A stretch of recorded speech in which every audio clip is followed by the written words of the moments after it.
সুপ্রিয় দর্শক শ্রোতা যারা দেশ এবং বিদেশ থেকে দেখছেন, সকলকে হারাম মাস জিলহজ মাসের শুভেচ্ছা।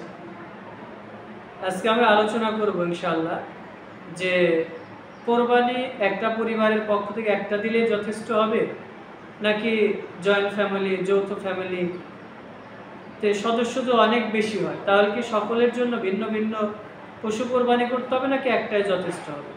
কারণ আমাদের দেশে দেখা যায় অনেকে মনে করে যে আমরা একান্নবর্তী ফ্যামিলিতে অবস্থান করি, অতএব আমাদের ভিন্ন ভিন্ন কোরবানি করতে হবে।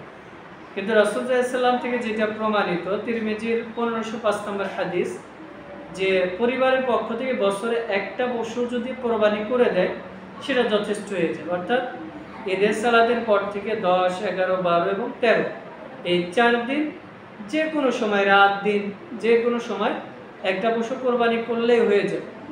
তবে কেউ যদি চায় যে তার পরিবার থেকে একাধিক পশু কোরবানি করবে, সেটা সে কোরবানি করতে পারে, সেটা বৈধতা রয়েছে। কিন্তু রাসূল সাল্লাল্লাহু আলাইহি ওয়াসাল্লাম নিয়মিত সিংওয়ালা 2টি দুম্বা কোরবানি করতেন, যেটা সহিহ বুখারীতে 5564 এবং 65 নম্বর হাদিসে বর্ণিত হয়েছে।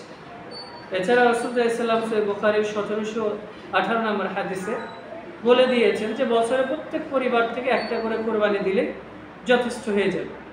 তার মানে আমরা উপস্থাপিত হাদিসগুলো থেকে বুঝলাম যে পরিবারের সদস্য সংখ্যা যদি শতাধিক হয়, ইবনে আব্বাস থেকে যেটা বর্ণিত যে পরিবার সদস্য যদি একাধিক হয়, শতাধিকও হয়, এরপরে একটা পশু কোরবানি করলে যথেষ্ট হয়ে যাবে যদি একান্নবর্তী ফ্যামিলিও হয়। তবে যদি মনে করে যে না, আমরা আরও পশু কোরবানি করব, একাধিক পশু কোরবানি করব, সেটা বৈধতা রয়েছে। আল্লাহু আ'লাম। এই জন্য আমাদের যাদের সামর্থ্য রয়েছে, অর্থনৈতিক, দৈহিক, মানসিক, তারা চেষ্টা করবে রাসূল সাল্লাল্লাহু আলাইহি ওয়াসাল্লামের এই গুরুত্বপূর্ণ সুন্নাহটাকে পালন করা। আল্লাহ রাব্বুল আলামিন আমাদের তৌফিক দান করুন। আল্লাহুম্মা আমিন। ওয়াসসালামু আলাইকুম ওয়া রাহমাতুল্লাহ।